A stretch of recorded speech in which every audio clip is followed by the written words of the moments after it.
Good morning, everyone. So, as for today, before we start our discussion, let's start with a prayer. So, put yourselves into the let us put ourselves into the holy presence of God. In the name of the Father, the Son, the Holy Spirit. Amen. Our Father who art in heaven, hallowed be thy name. Thy kingdom come, thy will be done, on earth as it is in heaven.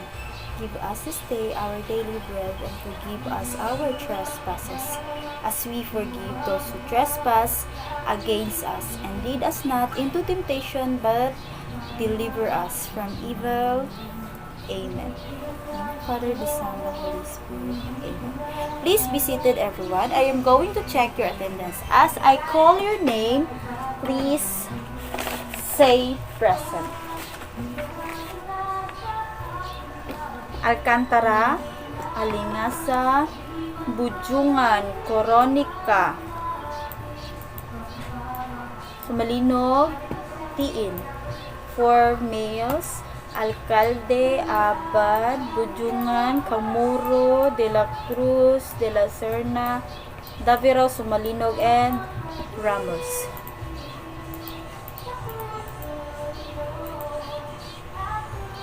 So great, you have a perfect attendance for these days. Now, I have noticed that your classroom is very dirty, and I want you to sweep the floor, arrange your chairs properly, pick up some pieces of paper under your chairs, and fix also yourself. I will give you 5 minutes before I'll introduce myself.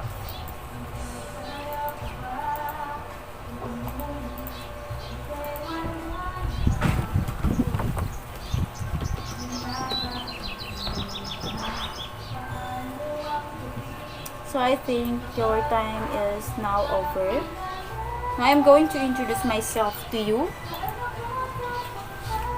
I am your English teacher for today, and my name is Rachel Ramos. You can call me Misha. I am 24 years old and currently teaching in this school.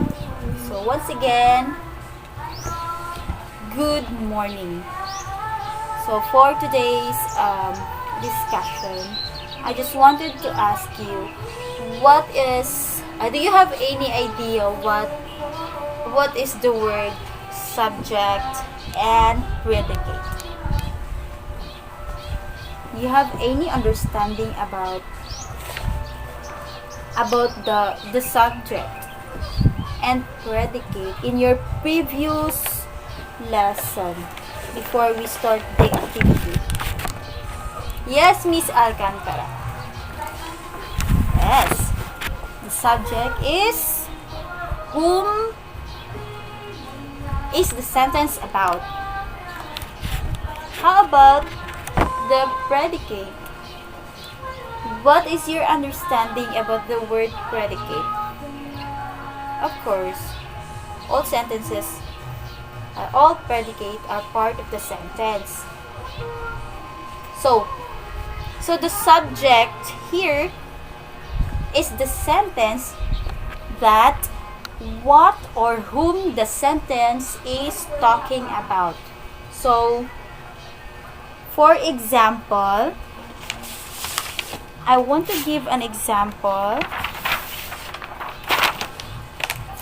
about what is subject mean. So, subject is what or whom the sentence is all about. Now, I'm giving an example so that you would be able to familiarize or understand about the lesson. So, for example, the cat is sleeping in the sun. The cat is sleeping in the sun. So, I will give an example sentence. The cat is sleeping in the sun. So, where is the subject here? Okay, very good. The word cat here, this one, is the what? It is the subject. Very good, Miss Sumalinog. The cat is the subject in the sentence. So how about the predicate? What is your understanding about the predicate? It is part of the sentence or a clause rather. It is part of the sentence or a clause that tells what the subject is doing or what the subject is. So let's take the same sentence before. The cat is sleeping in the sun. So can you tell me where is the predicate in the sentence? So yeah, very good. The predicate here is sleeping in the sun. So tell me why you choose this as a predicate. Why you choose this word as a predicate? Can you explain?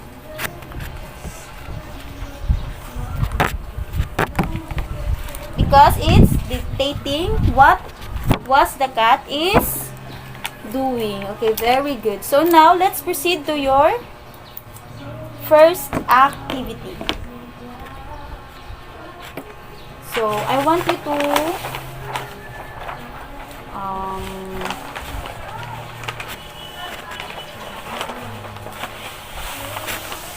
so for your first activity, I want you to identify the subject and predicate of the sentence.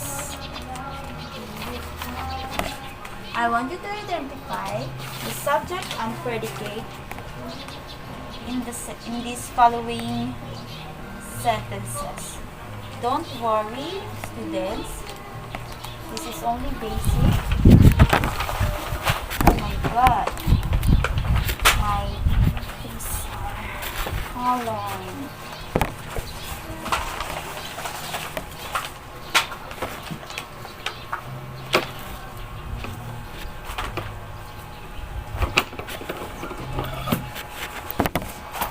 So what you're going to do in your first activity, I want you to identify. You're going to identify where is the subject and predicate in the following sentences. I will give you 10 minutes to answer these sentences. Identify the subject and predicate in the following sentences. So your time starts now. After that, we're going to check your outputs.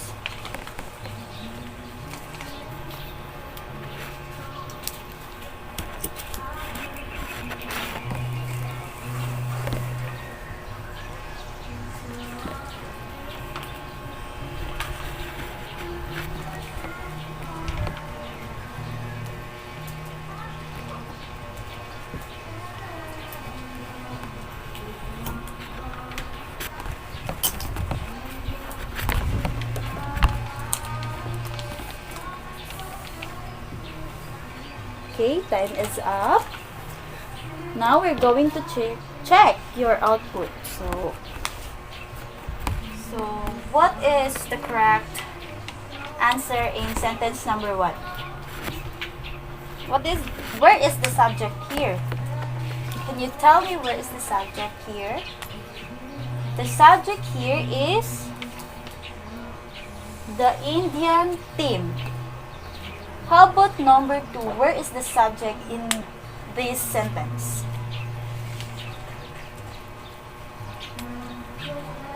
My uncle. Very good. How about number 3? Where is the subject of number 3?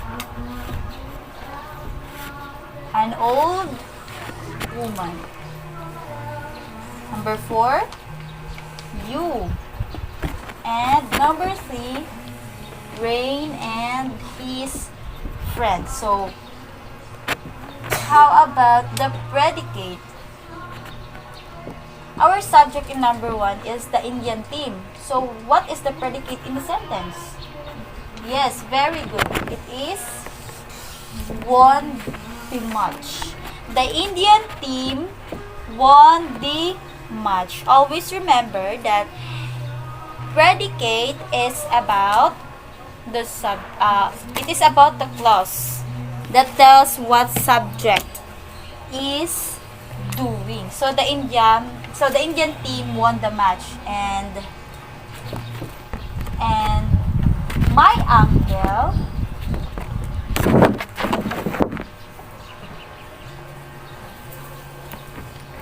is the house at the corner. All the street belong.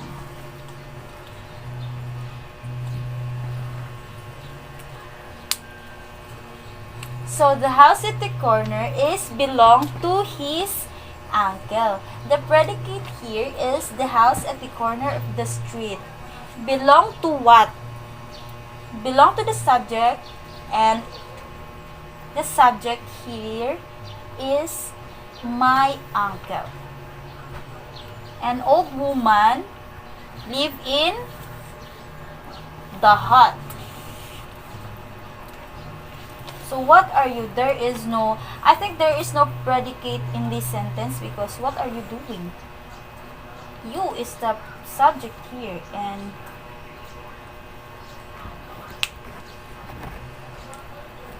we're not going to identify where is the predicate here, because I think there is no predicate in this sentence. Only the preposition and verb. For number 5, it's obvious that the subject here is Rain and his friends. And they're doing what? Yes, playing in the park. So, very good. So, now I'm going to ask the questions. How did you find the activity? How did you find the activity, Miss Sumalino? Motivating. So, what challenges did you encounter in finding subject and predicate? Yeah, of course. Some part of the sentence, we're not going to identify where's the predicate, because the context is being too short, and we're not going to identify where's the predicate because we're using only a preposition and a verb phrase. So, what is the first word that comes into your mind when you hear the word subject and predicate? Yeah, subject. Subject is a noun. It refers to animals, a person, and so on. And predicate is something that tells the effect of the subject or the clause of the subject. So what are the possible that you can gain in the core subject?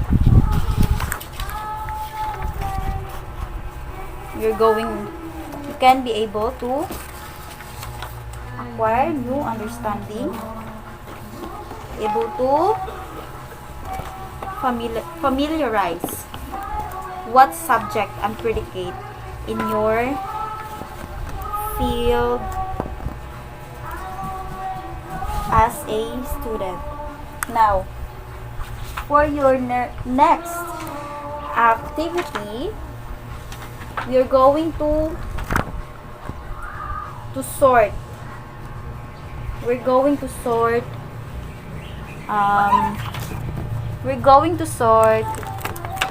the subject and predicate. And I want you to group of 3. You can choose your members.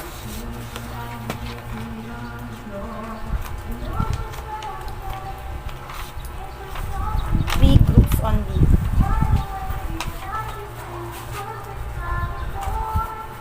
Subject.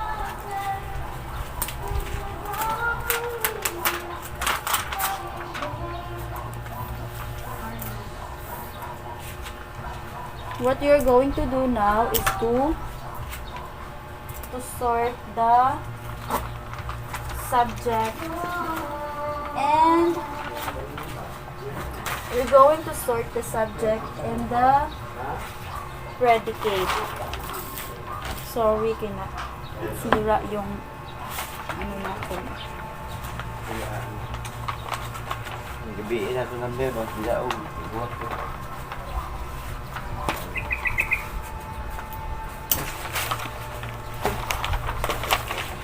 So I will give you 5 minutes to answer this sentence or to sort this sentence. I will give you 5 minutes only. Copy this in your one whole sheet of paper.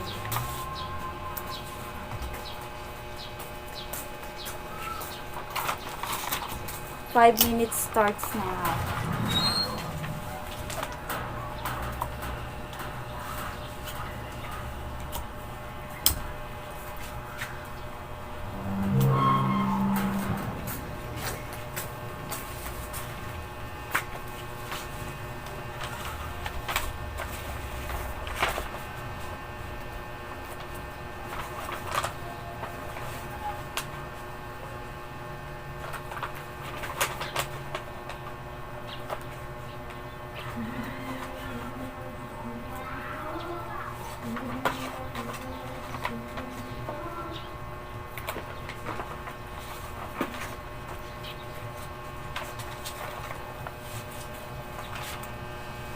So always remember this one. Take note this.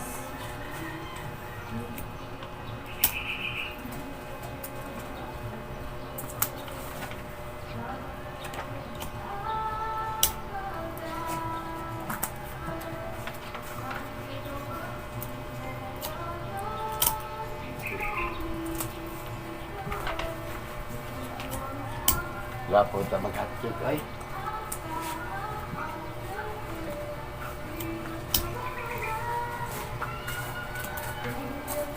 Okay, time is up. Now we're going to answer these sentences and we're going to sort the given words. Now, can you tell me where is the subject in the following sentences here?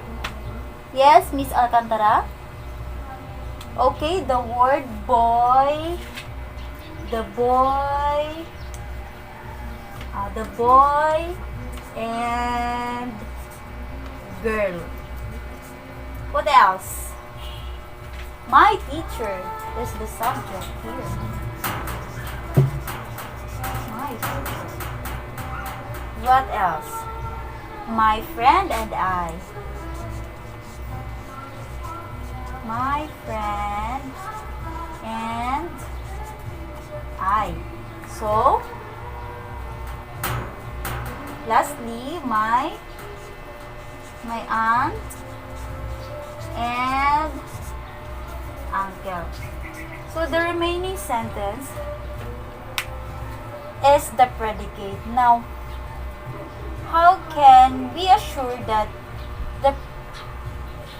this is the predicate? How can we assure that these are all the predicate? How can we be able to complete this sentence?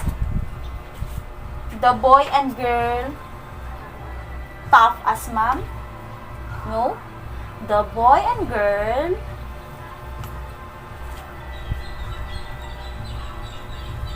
watch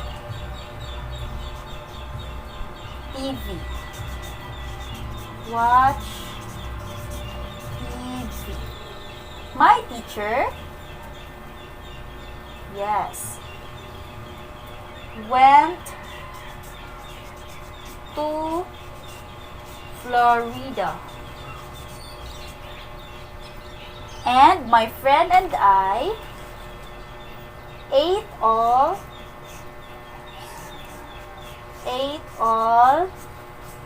the cheese. And lastly, my aunt and uncle stuffed as mom. That was really easy to sort where is the subject and predicate. Now for your activity 3, I want you to underline the subject and write letter P in the following sentences. So get one whole sheet of paper and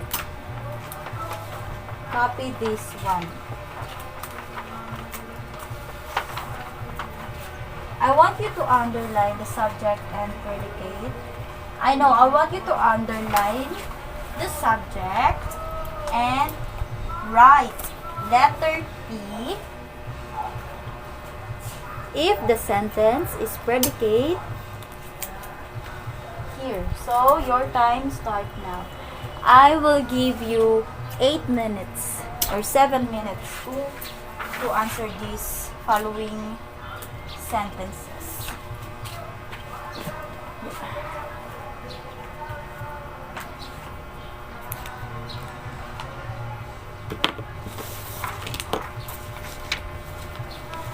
Please answer silently.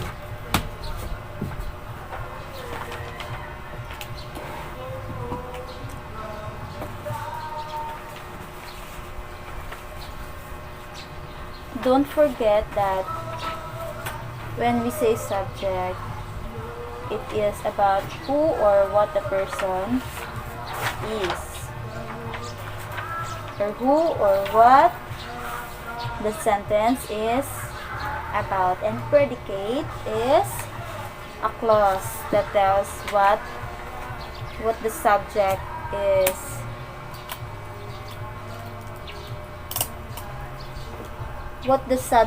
is doing, or what the subject is.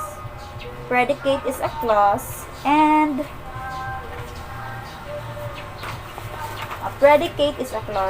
subject is always be whom or what the sentence is talking about. Tell me if you're done. Because after that, we're going to answer your third activity.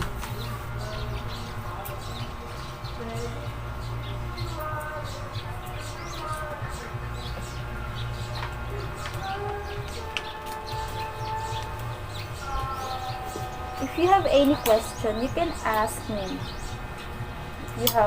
If you are confused to our subject or course subject now.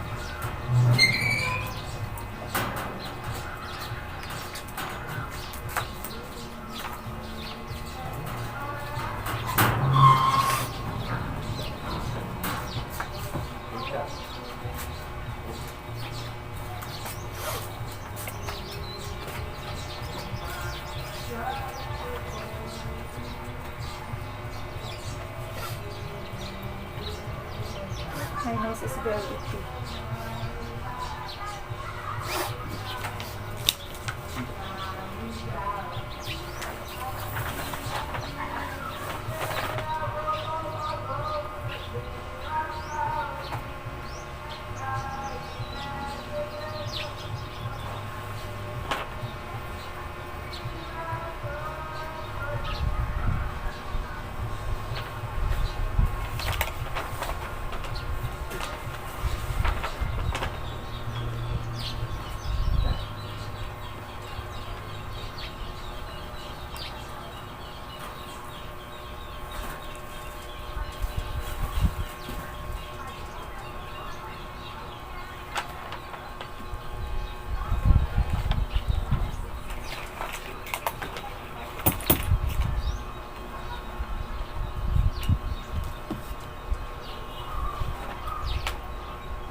So I think you're done. And let's answer this activity. Underline the subject and write P, predicate, in the following sentences. So after that, we were able to read the sentences. Number 1, please read. We will be waiting for you. Number 2, Rama Bharati wants to go to Bengaluru for official work. Number 3, Henna is preparing for a competitive exam. Number 4, I hope you will be fine as soon as possible. Number 6, those students also serve the nation who work for the welfare of the poor. For number 7, please read loudly. Venery is working in Tata Press. Number 8, his politics are known to everybody. Number 9, honest servants are linked by their masters. Number 10, the last number, the goose is swimming in the pond. So now I want you to underline where is the subject and predicate in the sentence. Very good. You is the subject and we will be waiting for is the predicate.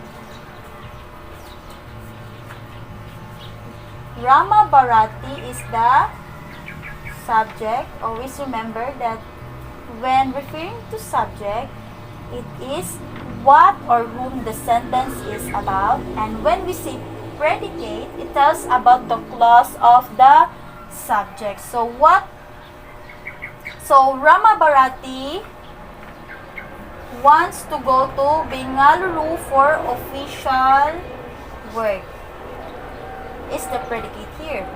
Henna is the subject. What Henna doing? Preparing. Right, pala pag predicate. So Henna is preparing for a competitive exam. So can you tell me where is the subject here?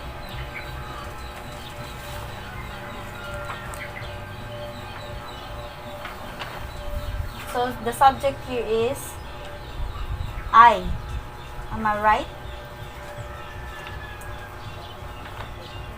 And the predicate here is will be. I hope you is the subject here. Predicate is the will be fine as soon as possible. So the subject here is I had, and the predicate here is I have spent the little money I had. I had is the subject because he wants to spend his little money. So the subject in the number 6 is the students. So what was the students doing? They want to serve the nation who work for the welfare of the poor.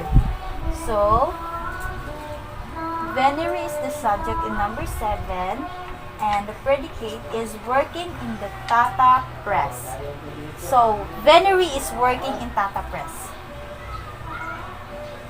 His is the subject in number 8.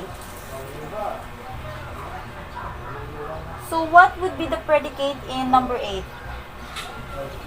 Politics are known to everybody.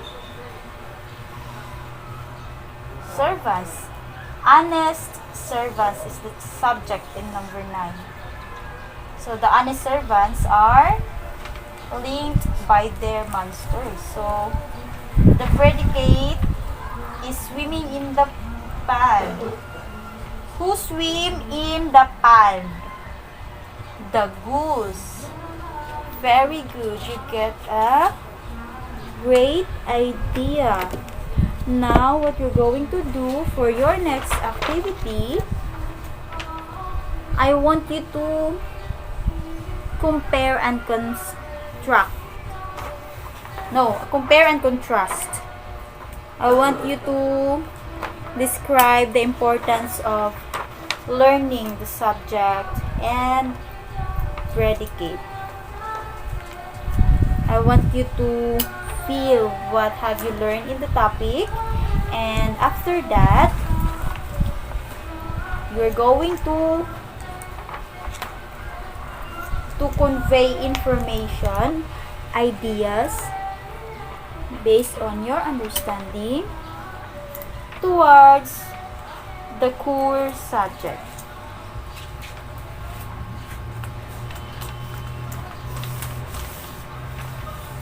So I am going to give you a 10 minutes to recall your understanding or compare and contrast your understanding about the subject and predicate. So please excuse me for a while.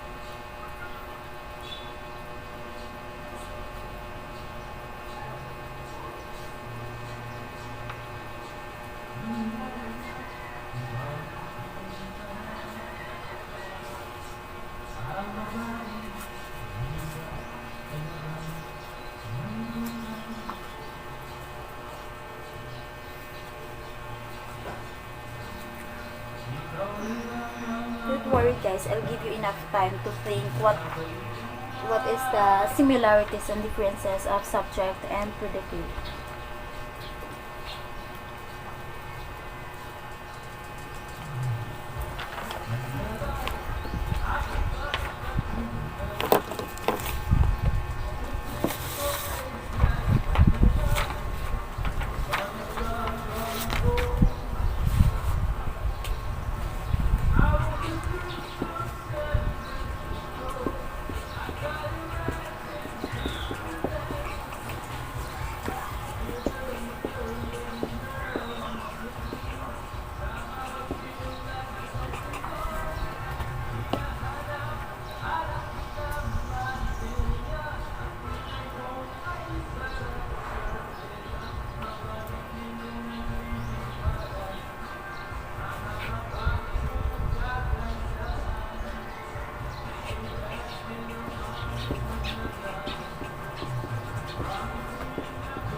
Are you done? Okay, not so. Not so. It's 5 minutes left. After that, you're going to identify or assess your knowledge about what is your understanding towards our topic. Don't worry guys. I'll give you enough time to think what it is all about.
minutes left.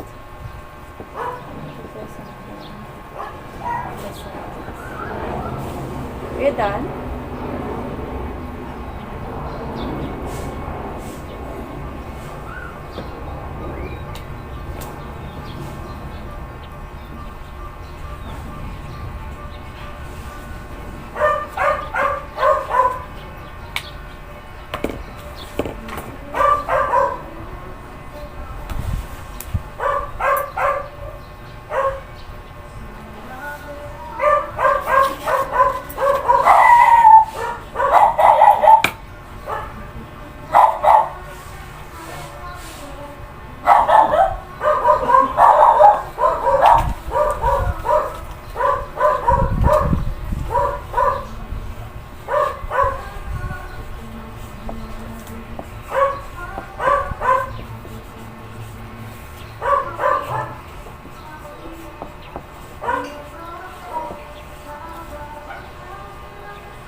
Now we're going to answer this activity.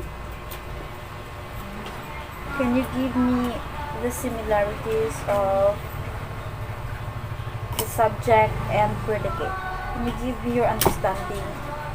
What are the similarities of the subject and predicate?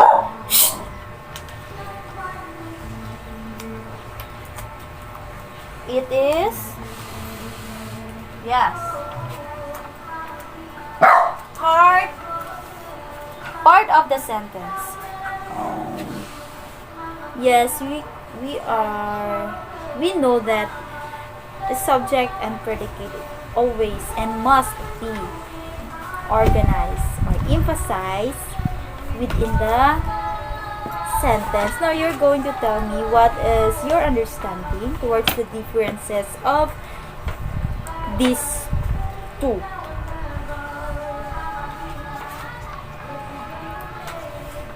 Can you tell me what is the differences of subject and the predicate when we are creating a sentence? What have you noticed on their differences?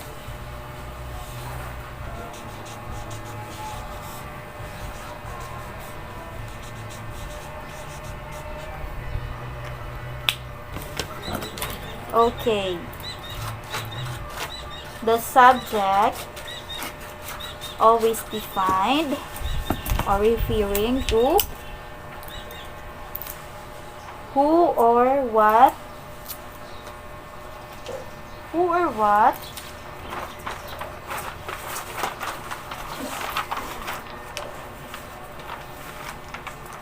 subject is here, and it is referring to who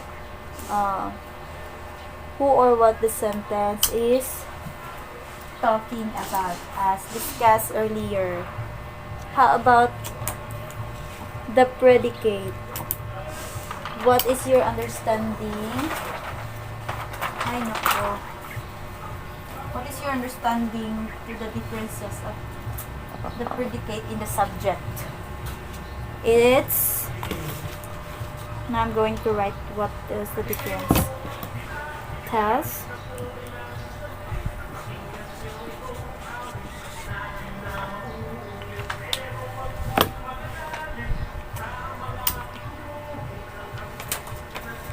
The subject, the predicate is always and must be a clause. It must be a clause because the predicate tells something, or no, it tells about what is doing to the subject. Now, for your next activity, hopefully you have gained and acquired new knowledge to elicit your understanding about the core subject. I want you to elicit your understanding, and I want you to write down the necessary information in this activity or in this subject. So I want you to reflect, to create a reflection in 1/2 sheet of paper. I want you to create a reflection at least 100 words.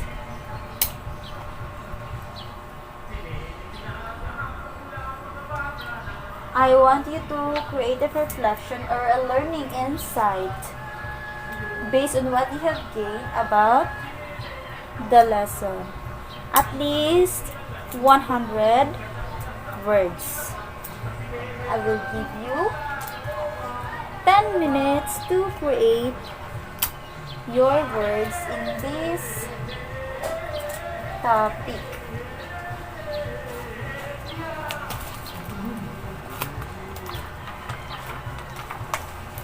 I'm going to clean this board because I think it's too messy and you'll not be able to confuse where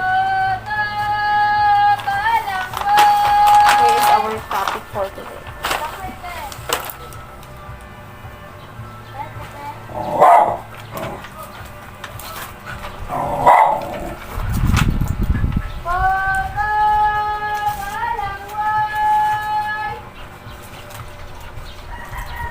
So please copy this one in your notebook.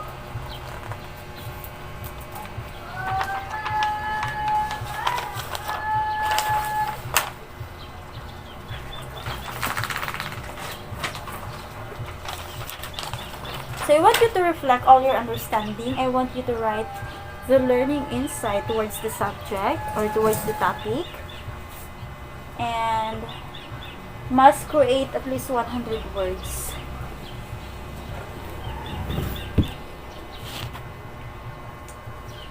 Remember that when doing a reflection or learning insight, you're capable to use your feelings, knowledge, as well as your capabilities as a learner, that you have the opportunity to express your opinion, to create your vocabulary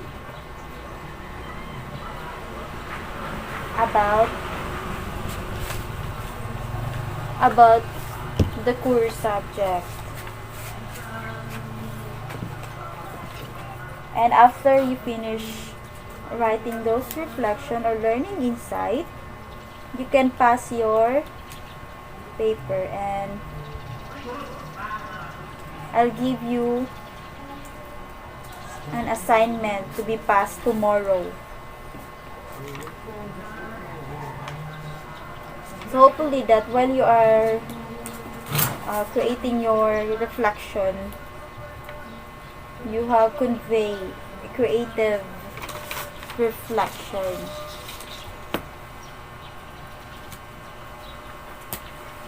That give an impact as a learner.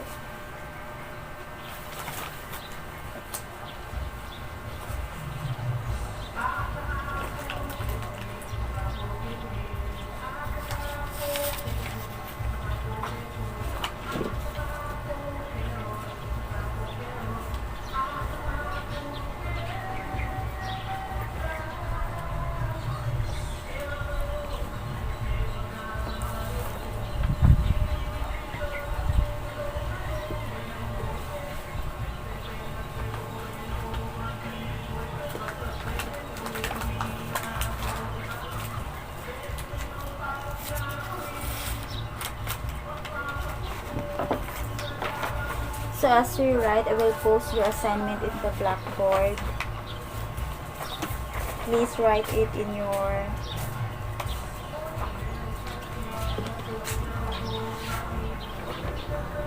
Na clean bond paper. I want you to write your assignment in clean, long bond paper. After na, tapos na kayo sa pag-reflect ng understanding nyo about the lesson. 100 words is not a long word. It's just a short context.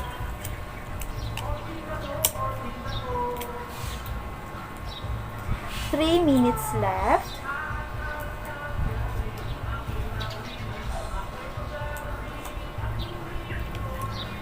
But before that, I want you to share with me. But please first, you pass your paper. There are 2 minutes left. After that, we're going to share your understanding towards the topic.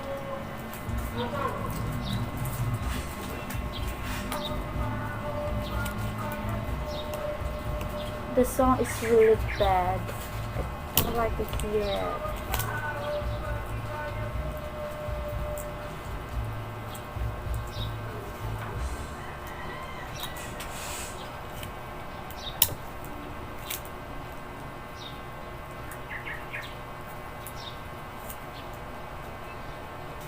Hopefully that you can pass this understanding is part of the environmental noise in this field of study. 1 minute.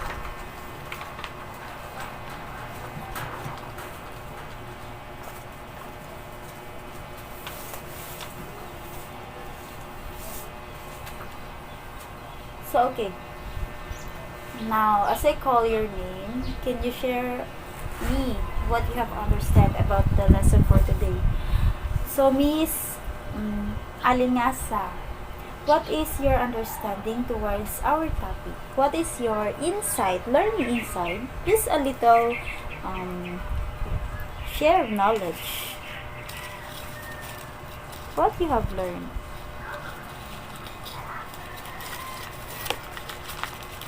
Okay, you're capable to emphasize what subject and predicate in the sentence. Very good. How about Mr. Abad? What is your learning insight?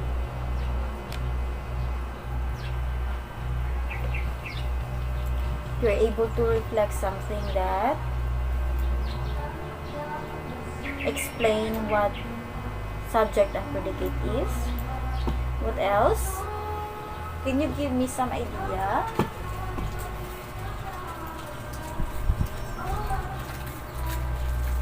It aids you to improve your writing and reading comprehension. Very good. Yes, subject and predicate improve also your vocabulary development, because you can convey ideas with this particular event. What else? You're able to identify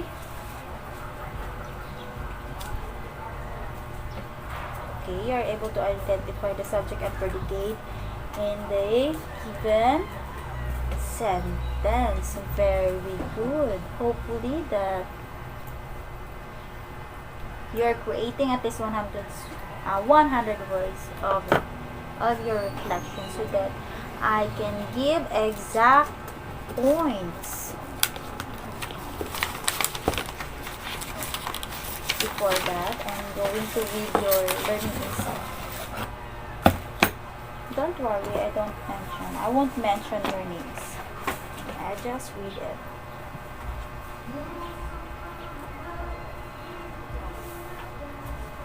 Okay, so far it's so good. Now, for your assignment, please copy this in your notebook. So, for your assignment,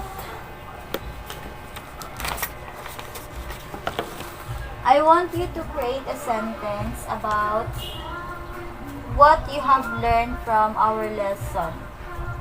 Then, I want you to identify the subject and predicate in your, based on your created sentence. I want you to identify word, subject, and predicate in your chosen and creatable sentence. So, please copy this in your notebook individually.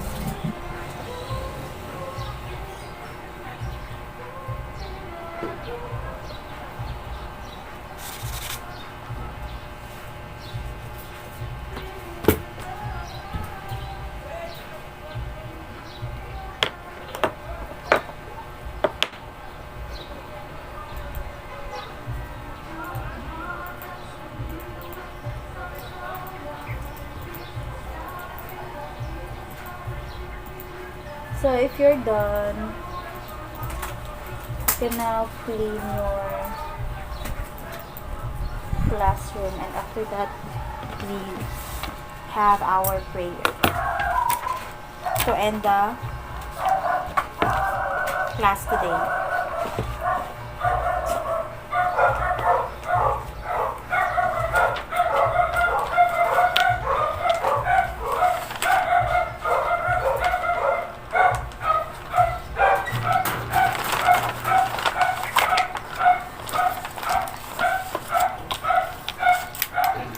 I'm just going to clean my table.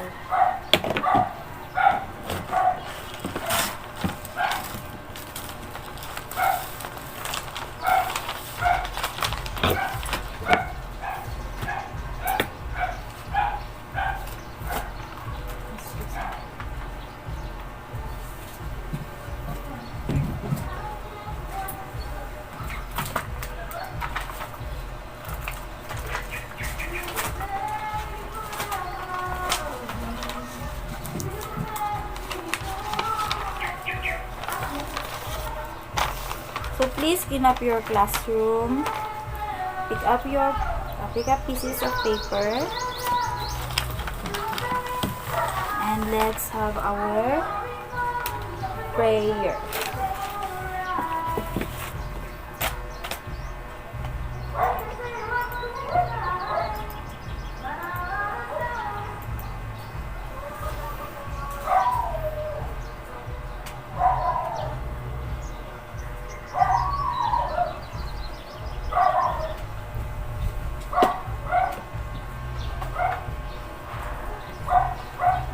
One minute to clean your classroom.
So let's all stand up and put ourselves into the holy presence of God. The Father, the Son, the Holy Spirit. Amen.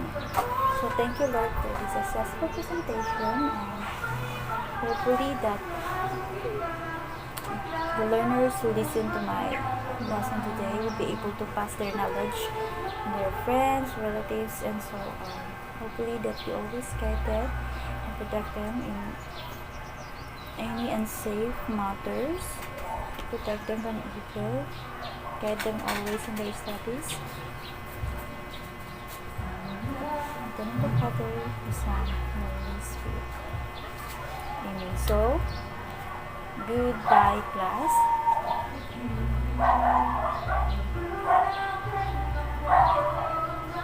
Okay. Anyway, goodbye. So, bakit may dumi pa ako nakita dyan? I want you to clean it up before I'm going to leave. I want you to clean up first. I want to see if your classroom is very clean.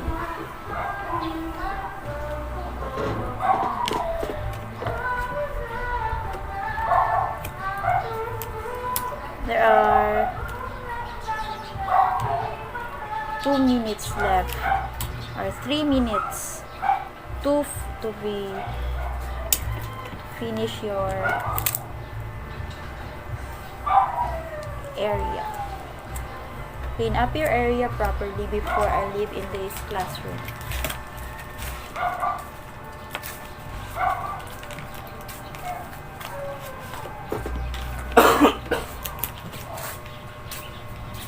One minute left.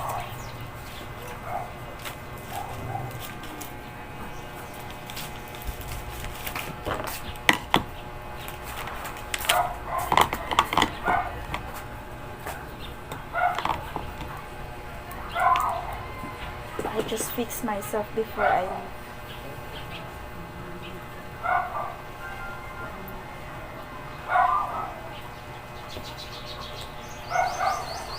So I hopefully class you're going to pass your understanding about the topic today, so that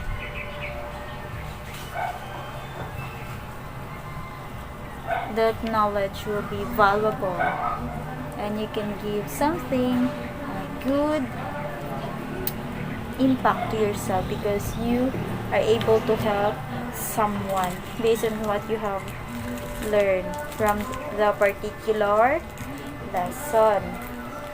I want you to be a good learner, and I want you to study the lesson today, because I'm going to conduct an oral presentation tomorrow. So hopefully you study hard, and once again, goodbye. Okay. Goodbye, class. See you tomorrow. Goodbye, class. See you tomorrow.